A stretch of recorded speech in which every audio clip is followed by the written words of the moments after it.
এখন মেয়েরা ফেসবুক তো সব ওখানে বেরোয়, আবার মাদ্রাসার মেয়েরা মাসালা এখানে দেয়, এটি আবার জেনারেল যারা নিয়ে নিয়ে গেলে এরপরে কয় তোমার মার খেদমত করা তোমার দায়িত্ব না, শরীয়ত তুই দায়িত্ব দেয় নাই। কথা কিন্তু ঠিক, আমার বউ আমার মা বাবার খেদমত করবে এটা তার দায়িত্ব না।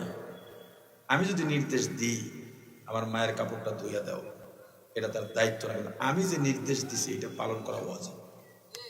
কথা হয় না? তাহলে আপনি স্বামী হিসেবে ব্যর্থ, এজন্য পারেন না। যদি না পারেন, আপনার মা বাবার খেদমত করার দায়িত্ব আপনার। আপনার মা যেন বুড়া বয়সে তার কাপড়টা ধুইতে না হয়, কাজের বুয়া রেখে দেন। না পারলে তুমি নিজে করে দাও। তোমার মা ঠান্ডা পানি দিয়া ওযু করতে পারে না, তোমার বিবিকেও শুনাইতে পারতেছো না, তোমারও সময় নাই, একটা গিজার কিনা দাও। তোমার মা কাপড় ধুইতে পারে না, তোমারও সময় নাই, তোমার বিবিকেও শুনাইতে পারো না, একটা ওয়াশিং মেশিন কিনে দাও। কারেন্ট গেলে কষ্ট হয়, তোমার মাকে তোমার বাবাকে একটা আইপিএস কিনে দাও। গরমে থাকতে পারে না, একটা এসি লাগাইয়া দাও। তুমি একটা বিল্ডিং উঠাইছো, ছেলের জন্য সুন্দর একটা রুম, মেয়ের জন্য ইন্টেরিয়র করে সুন্দর রুম সাজাইছো, বিবির চাহিদা মতো সব ফার্নিচার দিয়া বেডরুম সাজাইছো, নিজের বৈঠকখানাটাও সুন্দর। ওই বিল্ডিং এ তোমার মা বাবার জন্য একটা রুম নাই কেন? তোমার যদি বাড়ি হয়, তোমরা পাঁচ ভাই, পাঁচ ভাইয়ের পাঁচটা বাড়ির মধ্যে মা বাবার জন্য আলাদা রুম থাকবে, ওই রুমের মধ্যে সব সুযোগ সুবিধাও থাকবে। বউয়ের যতটুক দায়িত্ব তার থেকে বেশি দায়িত্ব নিয়া মা বাবা যতক্ষণ আছে তোমার খেদমতের জায়গায় মা বাবাই সেরা, এর বাইরে অন্য কাউকে প্রাধান্য দেওয়া যাবে না। খেদমতে মা দর পে দর কুন সুবহ শাম, তাকে বাসি দরদ আলম, নেকো নাম মায়ের দোয়া লৌহে মুমিন, মায়ের দোয়া লও, মায়ের দোয়া লৌহে মুমিন, মায়ের দোয়া লও। বিপদে পড়বে না তুমি যখন যেথায় যাও, বিপদে পড়বে না তুমি যখন যেথায় যাও। মায়ের দোয়া লও হে মুমিন, মায়ের দোয়া লও, মায়ের দোয়া লও হে মুমিন, মায়ের দোয়া লও। মা যখন দোয়া করে পৌঁছে যায় আরশ পরে, মা যখন দোয়া করে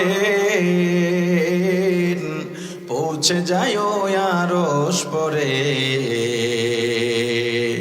সাথে সাথে কবুল হয় ফল দেখিতে পাও, সাথে সাথে কবুল হয় ফল দেখিতে পাও।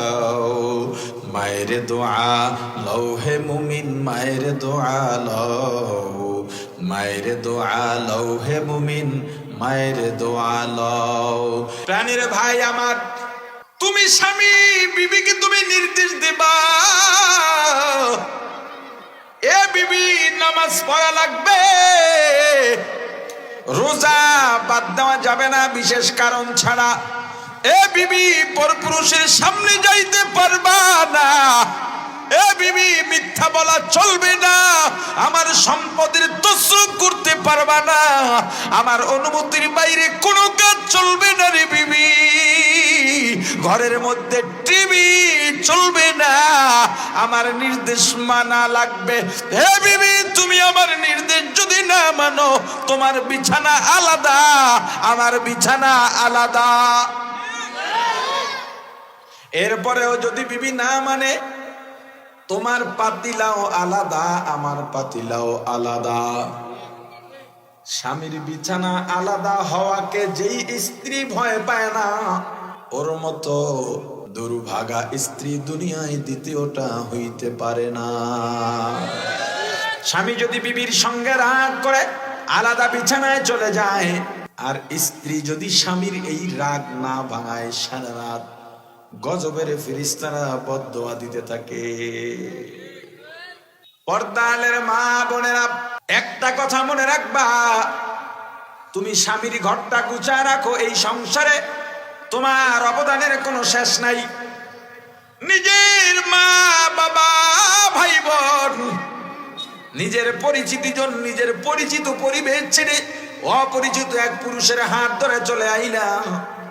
রশি দিয়ে বেঁধেও আনে নাই, রিমান্ডের ভয়ে দেখাইয়াও আনে নাই, শুধুমাত্র কালেমার অদৃশ্য বন্ধনে তোমার অবদান কম নয়। স্বামীর খেয়াল রাখলা, সন্তানগুলো লালন পালন করলা, সংসারটাকে গুছায় রাখলা, তোমার অবদান অস্বীকার করার কোনো সুযোগ নাই। তবে মা, তোমার স্বামী বাইরে থেকে হাজারটা টেনশন নিয়ে ঘরে যায় একটু নিজের প্রশান্তির জন্যে, ঘরে যাওয়ার পর যদি তুমি একটু ভালো ব্যবহার না করো, ওই পুরুষের জন্যে দুনিয়াটা জাহান্নাম হয়ে যায়।